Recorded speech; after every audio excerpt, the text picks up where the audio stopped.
Story 1. The apartment above me, I moved into that apartment thinking it would be temporary.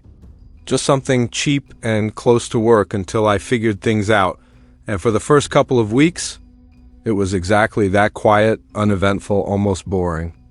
The building itself was old, the kind where the floors creak no matter how carefully you walk, and the walls are just thin enough that you can hear muffled conversations if someone's loud enough. I lived on the second floor, and directly above me was another unit that, according to the landlord, had been vacant for months.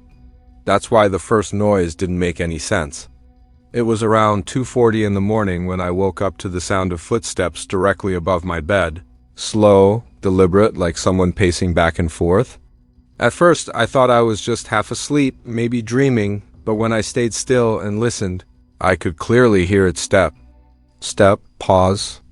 Step, like whoever it was didn't want to be heard, but wasn't trying very hard either. I remember grabbing my phone to check the time just to ground myself, and that's when I realized how quiet everything else was. No cars outside, no neighbors talking, just those footsteps above me in a unit that was supposed to be empty. I didn't get up. I just lay there, listening, trying to convince myself there had to be an explanation. Maybe the landlord rented it out and forgot to mention it. Maybe someone was moving in late, but even then, who walks around like that at almost 3 in the morning? The next day I asked the landlord casually, trying not to sound paranoid, and he looked at me like I was joking. He told me no one had been in that unit for over 6 months, that he didn't even have the keys with him because the place needed repairs. I laughed it off like I must have heard something else, but that night I stayed awake on purpose. Around the same time, just past 2:30, it started again. This time it was louder, clearer, like the person was right above me, following the exact same pattern, pacing in a straight line and then turning back. I sat up, staring at the ceiling, feeling this growing pressure in my chest, like I was waiting for something to happen. And then suddenly it stopped, completely. No footsteps, no sound at all. The silence felt worse than the noise. I didn't sleep after that. The next few nights it kept happening, always around the same time, always the same slow pacing, and every time I thought about going upstairs to check, something stopped me. It wasn't fear exactly, more like a gut feeling that I wasn't supposed to. Then one night, everything changed. Instead of footsteps, I heard something drop. A heavy thud, like a piece of furniture being dragged or something falling over. It startled me enough that I actually stood up this time. I grabbed my phone and walked out into the hallway, telling myself I was just going to check, just to prove to myself there was nothing there. The hallway upstairs was dim, only one light flickering near the end, and the door to the supposedly empty unit was slightly open. That alone didn't make sense.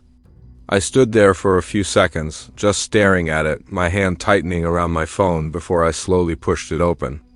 The apartment was completely dark inside, except for faint light coming through the windows, and at first it looked exactly like you'd expect empty.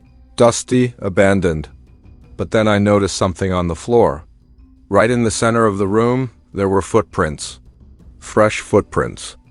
Not dusty ones, not old marks fresh, like someone had been walking around recently. My heart started pounding as I looked around, trying to see if anyone was there, but the place was silent.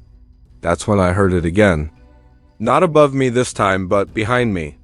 A single step, right in the hallway where I had just been standing. I turned around instantly, but there was no one there. The hallway was empty.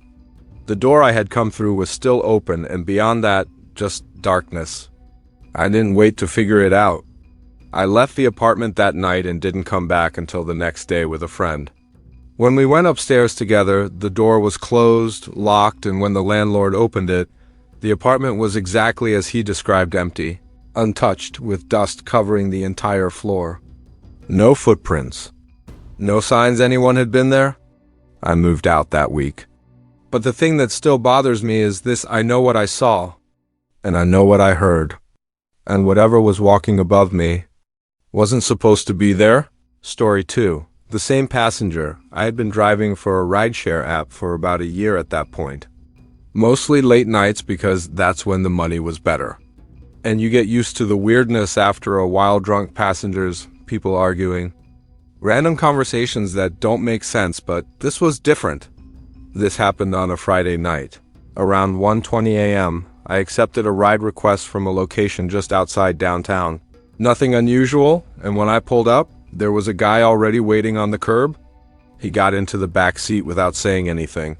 Just gave me a quick nod when I confirmed his name and then went completely silent. That wasn't unusual, so I started driving. The ride was about 25 minutes out toward a residential area, and for the first 10 minutes, everything was normal. Then I noticed something in the rearview mirror. He was looking at me. Not casually, not the way passengers sometimes do, but just staring, unblinking. I glanced away quickly, trying not to make it awkward. But every time I checked again, he was still staring. I tried to make small talk, just to break the tension, asking if he was heading home or visiting someone, but he didn't respond. Not even a sound?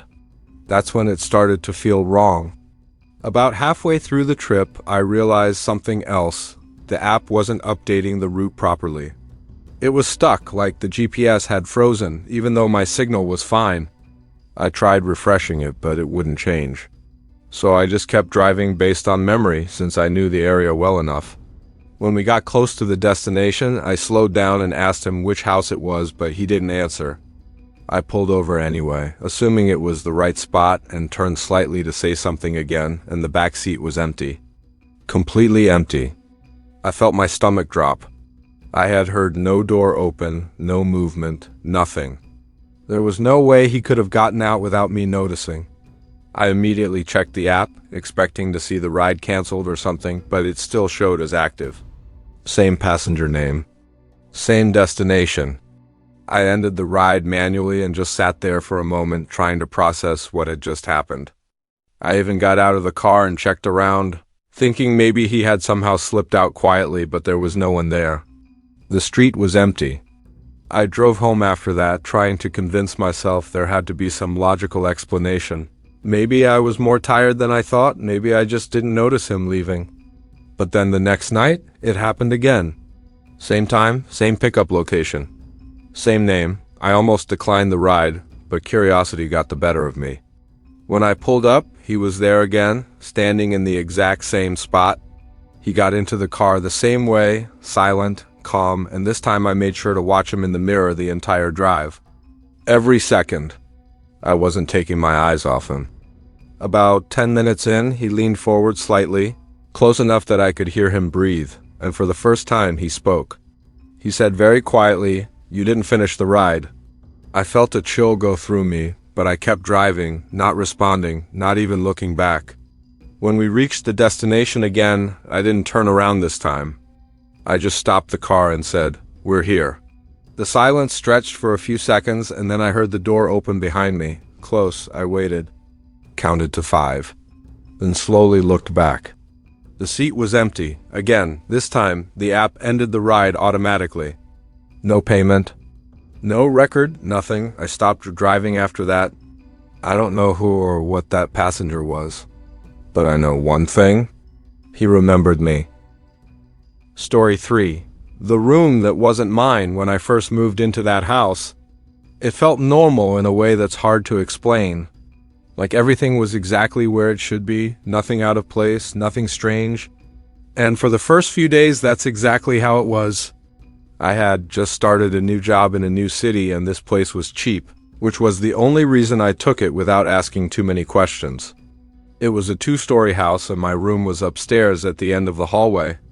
The first night was quiet. The second night, too. It wasn't until the third night that something changed. I woke up around 3 a.m. for no reason, just suddenly awake, and I noticed the door to my room was slightly open. I always close it before I sleep. Always. I remember sitting up, staring at it, trying to figure out if I had just forgotten, but something about it felt off. I got up and pushed it closed, then went back to bed. The next morning, I told myself it was nothing. But that night, it happened again. I woke up and the door was open. Wider this time. That's when I started to feel uneasy. I checked the rest of the house the next day, made sure all the windows were locked, everything secure. There was no reason for the door to be opening on its own. On the fourth night, I decided to test something. Before going to sleep, I placed a chair against the door, wedged it so it couldn't open without moving it. I remember feeling a little stupid doing it, but I wanted proof. When I woke up that night, the chair was still there, but the door was open. Just slightly, enough to see into the hallway. The chair hadn't fallen. It hadn't moved. It was still pressed against the door exactly where I left it. I got out of bed slowly, my heart racing, and walked toward it. That's when I noticed something else. The hallway light was on. I never leave it on, ever. I stepped out into the hallway, looking around, and that's when I saw it. At the other end of the hallway, where there was supposed to be just a blank wall, there was a door that hadn't been there before. I stood there, completely frozen, trying to understand what I was looking at. I had walked that hallway dozens of times. There was no door there, but now there was. And it was slightly open. I don't know why I walked toward it. I shouldn't have. Every instinct was telling me to go back to my room, lock the door, pretend I hadn't seen anything. But I didn't. I walked closer, step by step, until I was standing right in front of it. The air felt colder there, heavy, like stepping into a different space entirely. I pushed the door open. Inside was a room. A bedroom, but not mine. The layout was the same, but everything was wrong. The furniture was older, darker, and there was someone sitting on the bed, facing away from me. Completely still. I couldn't see their face. I couldn't even tell if they were breathing. I just stood there, unable to move, unable to think, until slowly, very slowly, they tilted their head. Just enough that I knew they were aware of me. I slammed the door shut and ran back to my room, locking it, not sleeping for the rest of the night. The next morning, I checked the hallway. The door was gone. Just a blank wall, like it had never been there. I moved out that same day. But sometimes when I wake up in the middle of the night, my door is open again, and I don't live there anymore.